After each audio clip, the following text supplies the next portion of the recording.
You take it away from me because I wasn't paying attention. We're going to interview you. I didn't know what you meant by make a movie about you. I didn't know it meant like make a film and ask people. Indigo, If you mention any greaseology, you're done. And I'm not the grease either. You know who the grease is? I know who the grease You is. know who I the know grease you're is. not the grease. Movie saying that I'm the grease, I guess it wrong. Dude, you're It's not good the if you don't. grease. I'm so on your side in this particular issue. All right, Oh well. my God! Can we please get Yes. the questions and start rolling? Indigo is a student at Austin High School who has gained notoriety for his music on SoundCloud, performances in the theater department, YouTube channel, and his large friend group known as the Fiends. He has made various contributions to the culture of Austin High School, most recognizably in his slang. Although Indigo is well known around the school, his true identity is very elusive to the casual viewer. We, a team of 3 film students at Austin High, spent 4 weeks interviewing his closest friends and other relevant people to try and find out who Indigo really is. The first question we asked, Oh, in like a sentence or like specific words? It's your choice. He is an author that's terrible at writing. He definitely doesn't know what he's doing, and he watches Jimmy Neutron in his free time, which kind of scares me. That's a wonderful question. I would say, imagine a train going at high speed capacity, just as high as it could possibly go, and there's a man constantly shoveling coal into it. I would say Indigo is both the man and the train. What are his most notable traits? I'd say that he looks like Gene Wilder. That's the first thing that pops into people's minds when they see him. It's like, oh, it's the guy from Willy Wonka and the other movies. Okay, what impact has Indigo made on your life? Blazing Saddles. After these interviews, we decided to look at Indigo's YouTube channel for more information. The first video, a cartoon called Born Go. I know the only way to prevent horrible knife wounds? Call my office before I kill my assistant because he keeps putting question marks on the teleprompter. 1 second, I'll be right back. Well, I'd say television is at its philosophical peak right now, Skipper. Finally, we watched his surrealist short film called Where the Heck is Weber that neither answers the question of who is Weber nor where he is.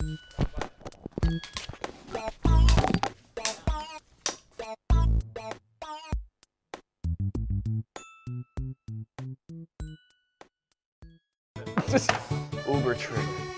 Both my uncles got married to the opposite aunts. They switched like a game of Scrabble.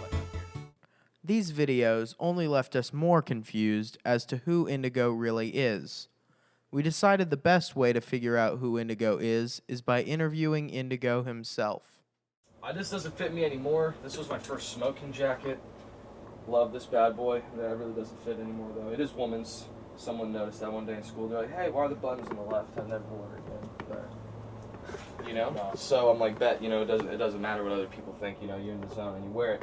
And you go to a place like school, which really just puts you inside of 1,000 mirrors just to reflect your meaning and to slowly dissipate it until it's nothing. And, you know, by that point, you get called out, and, you know, it doesn't really matter. It doesn't really matter that you're wearing women's clothes. It's a freaking bet. It's fashion. It works, right? But me being a freshman, it was just a little too much, dude. It was like, you know, yeah, you know, sometimes you do care what someone says, you know. You live your whole life and you're like, you know, I'm going to reject these social norms, but then someone says something and you're like, you know, that really hurt. And that's why I'm imperfect. I like to say I would love to live a life in a natural state, not care what anyone says, but there are times where you are distracted. And that is what the philosophy of Stoicism is to always try and never get distracted from being in your natural state, to never let anyone tell you that. Yeah, I sleep on the couch, bro. Have since, say, 8th grade, freshman year, around there. The loft bed, there actually used to be 2. There actually used to be one right above here. But, my fam got a new couch, and this one was gonna go outside, and I was like, no, let me try it. This computer, I have 5 drives. You got 600 gigabytes on here, 2 terabytes, 3 terabytes, 2 terabytes, and 600 gigs. As you can see, 4 of them are almost full. I probably need to get another one. However, I do have 300 gigs on this sister, so I'm good for a couple of weeks. So that's how much music you have? Oh no, this is not just music. This is there's a lot of I have a lot of movies. I have a lot of music. I have a whole MAME downloaded on here, a whole emulator system for pretty much every console that exists. After interviewing Indigo directly, we immediately found the reason for so many people's infatuation with him. His charisma and knowledge are undeniable. Yet somehow, many things just don't seem normal about Indigo in a very interesting way. We were left with one final question. Who are the fiends, the people Indigo spends most of his time with? Jonathan Leary had a lot to say on this topic. Fiends are a melting pot of people from all walks of life who like all walks of things but are united by one thing.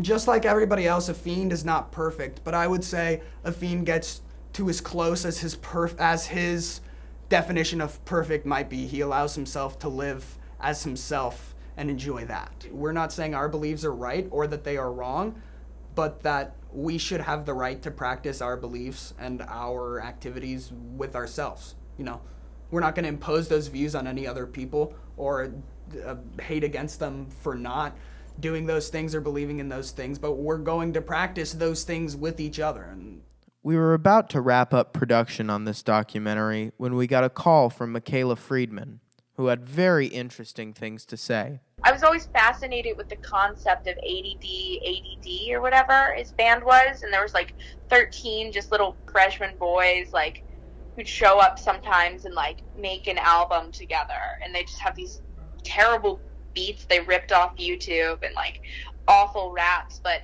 I mean, Indigo was always kind of like the ringleader of all that, and he's kind of like a cult leader in a weird way.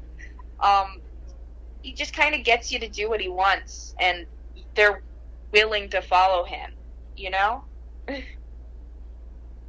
I mean, look at you now. You're making a documentary on the man. He's some 17-year-old. He doesn't deserve a documentary, but, like, he kind of does. I mean, right? It's interesting. It's an interesting thing.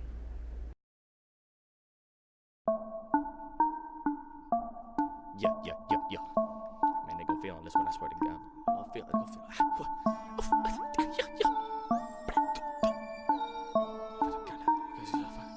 Ham fucking Rizzy. Breadcrumbs in the sauce, so I never get lost. Pull up to the fucking function, bumping bangers from my jaw. Yeah. Got a bitch from the Amazon, and she's in a prime, feeling fruity Corona. I'm slicing up her line. I think he underrates himself. I don't think he fully acknowledges how.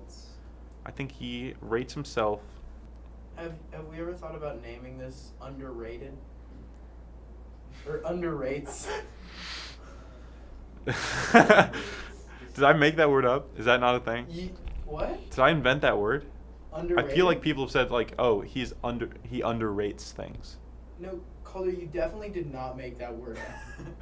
But you made a pun. Oh shit, you're right. Oh fuck. That's his last name. Calder.